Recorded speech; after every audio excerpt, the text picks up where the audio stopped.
Hi, this is Sandra. In this presentation, I'm going to discuss some of the things that I've learned so far in this course. Thank you so much for viewing, and I hope that you enjoy. So far, Education 407 has taught me about the National Educational Technology Standards. Prior to this course, I was not aware that there are even any standards for technology. And considering the rapid advancements that have been made in technology in such a short period of time, I believe that the existence and the application of each of the standards is essential in education. I also learned about the overwhelming success of the flipped classroom. And like with everything else, although the flipped classroom has its disadvantages, its countless benefits far outweigh its drawbacks, in my opinion.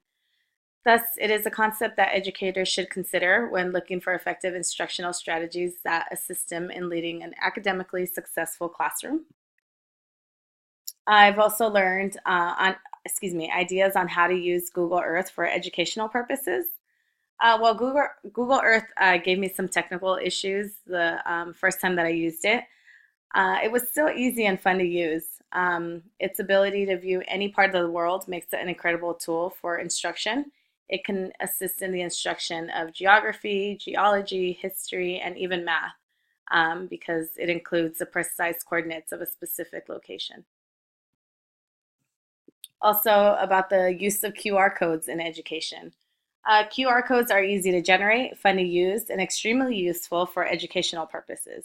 Since almost anything can be contained in a QR code, they have the immense potential to save educators and students time, thus allowing more time for quality teaching and learning, thereby maximizing students' learning experiences. Educators, students, and parents can benefit greatly from QR codes as well, as they make for great communication tools when needing to deliver and possess important information. I also learned that I actually like Glogster. Prior to taking this course, I had used Glogster one time before, and I was not a fan. I used it for the science course in the educational studies program. And I don't know if maybe it was the material that I presented using Glogster that maybe I had just more fun with this topic. I did my Glogster on human evolution, and I had a great time working on it. So I don't know. I think I forget what it was that I did my last Glogster on, but this time around, I really did enjoy it.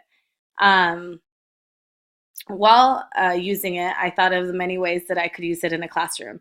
And what I especially like about Glogster is its ability to communicate important concepts without the use of too much content, because sometimes content can be a bit overwhelming and can cause students to feel defeated, especially visual learners. So this tool, I believe, is great for satisfying the needs of visual learners.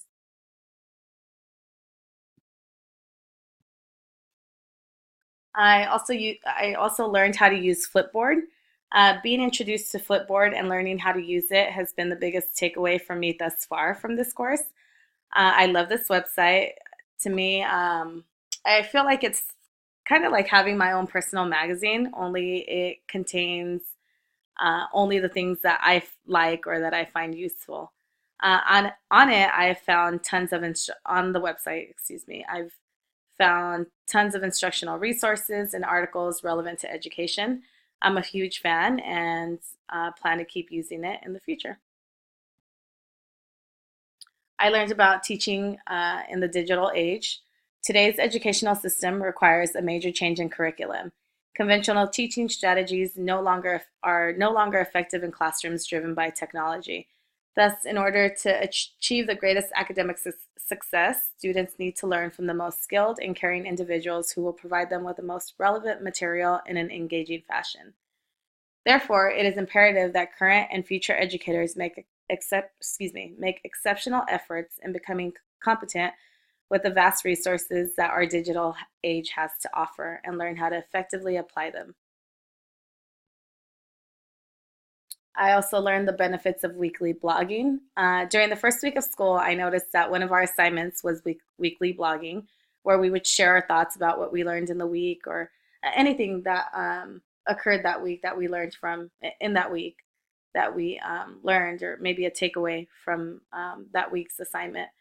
using WordPress. But for the next several weeks, I had completely forgotten about the assignment until I received an email from Dr. Perry mentioning the class's blogs and their grades. And so I freaked out and started writing them that week. Writing them has been incredibly helpful as they encourage me to reflect on what I've learned, what I have issues with, what worked, and what didn't. Through writing these, I learned the importance of reflection and better understand why it is essential to have students reflect on their work, a lesson, or an activity or their learning experience. The video that I decided to include in my presentation is a TED Talk that I came across during the first few weeks of school. It was during our Shift Happens assignment where we were required to watch, I think it was like 3 videos, and we had to write a reflection on each of the videos. One of the videos that we had to watch was a TED Talk by Sir Ken Robinson, whom I'm a huge fan of.